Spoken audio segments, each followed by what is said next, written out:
കേരളം കണ്ട ഏറ്റവും വലിയ ദുരന്തത്തിന് 24 മണിക്കൂർ പിന്നിടുമ്പോഴും ദുരന്തത്തിന്റെ ആഘാതത്തിലാണ് ഇപ്പോഴും നമ്മൾ. ഓരോ മണിക്കൂറും പിന്നിടുമ്പോൾ മരണസംഖ്യ ഉയർന്നുകൊണ്ടേയിരിക്കുന്നു. ഏത് സമയവും വീണ്ടും ഇടിഞ്ഞു വീഴാൻ സാധ്യതയുള്ള ഭൂപ്രദേശത്ത് ജീവൻ പണയം വെച്ച് രക്ഷാപ്രവർത്തനം നടത്തുന്ന രക്ഷാപ്രവർത്തകർ. ഇപ്പോഴും കണ്ടുകിട്ടിയിട്ടില്ലാത്ത നിരവധി പേർ.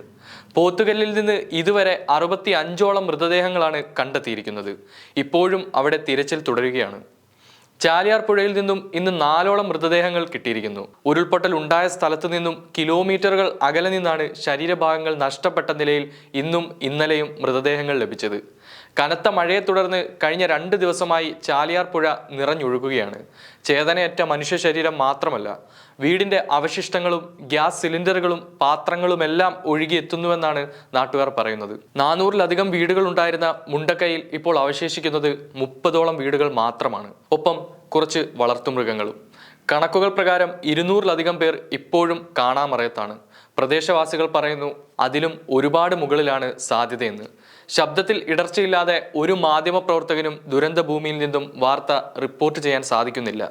പലരുടെയും ഉള്ളുലയ്ക്കുന്നത് എല്ലാം നഷ്ടപ്പെട്ട ദുരന്തത്തിൽ നിന്നും അതിജീവിച്ച മനുഷ്യരെ കാണുമ്പോഴാണ്.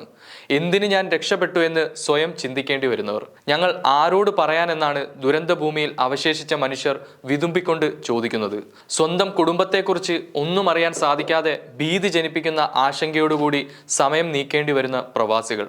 ഉരുൾപൊട്ടലിന്റെ കേന്ദ്രമായ മുണ്ടക്കൈ പുഞ്ചിരിവട്ടത്താണ് അൽഹസയിൽ പ്രവാസിയായ ജിഷ്ണുവിന്റെ വീട്. പിതാവ് രാജൻ, അമ്മ മരുതായ്, 27-കാരനായ മൂത്ത സഹോദരൻ ജിനു, 25-കാരനായ ജിഷ്ണുവിന്റെ ഇളയവനായ ഷിജു, 18 വയസ്സുള്ള ജിബിൻ, സഹോദരി ആൻഡ്രിയ, 16 വയസ്സാണ് ആൻഡ്രിയയ്ക്ക്, ജിനുവിന്റെ ഭാര്യ പ്രിയങ്ക, മുത്തശ്ശി നാഗമ്മ എന്നിവരാണ് വീട്ടിൽ താമസിച്ചിരുന്നത്. മാതാപിതാക്കളും മുത്തശ്ശിയും സഹോദരങ്ങളും വീട്ടുകാരും എന്താണ് ഫോൺ എടുക്കാത്തതെന്ന കടുത്ത ആശങ്കയിൽ മണിക്കൂറുകൾ തള്ളി നീക്കുകയായിരുന്നു ആ ചെറുപ്പക്കാരൻ. അപകട മേഖലയിൽ കണ്ടെത്തിയ മൃതദേഹങ്ങളുടെ കൂട്ടത്തിൽ ഷിജുവിന്റെയും അമ്മയുടെയും മൃതദേഹങ്ങൾ ലഭിച്ചതായും സ്ഥിരീകരിക്കാത്ത റിപ്പോർട്ടുകൾ ഉണ്ടെന്ന് ജിഷ്ണുവിന്റെ സഹപ്രവർത്തകർ വെളിപ്പെടുത്തി. ജിഷ്ണു നാട്ടിൽ നിന്നും സൗദിയിലെ അൽഹസയിൽ ജോലിക്കെത്തിയിട്ട് 6 മാസം ആകുന്നതേ ഉള്ളൂ. അതുകൊണ്ട് തന്നെ സമയം കിട്ടുമ്പോഴൊക്കെ വീട്ടിലെയും നാട്ടിലെയും എല്ലാവരെയും വിളിക്കും. ഇന്നലെ മുതൽ വയനാട്ടിൽ മഴ കനത്തു പെയ്യുമെന്നും സൂക്ഷിക്കണമെന്നുമുള്ള മുന്നറിയിപ്പും വാർത്തയും ഒക്കെ വന്നതോടെ ജോലി സ്ഥലത്തും താമസ സ്ഥലത്തുമൊക്കെ കടുത്ത അസ്വസ്ഥതയിലായിരുന്നു ജിഷ്ണു.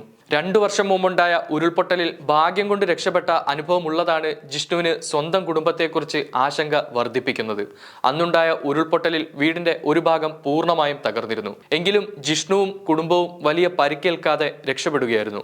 കാലാവസ്ഥാ മുന്നറിയിപ്പ് വന്നപ്പോൾ പരിഭ്രാന്തിയോടെ നടന്ന യുവാവിനോട് കാര്യം തിരക്കിയ സഹപ്രവർത്തകരോട് നാട്ടിൽ മുമ്പ് നടന്ന പ്രകൃതി ദുരന്തവും വീട് തകർന്ന സംഭവമൊക്കെ കഴിഞ്ഞ ദിവസം പങ്കുവച്ചിരുന്നു.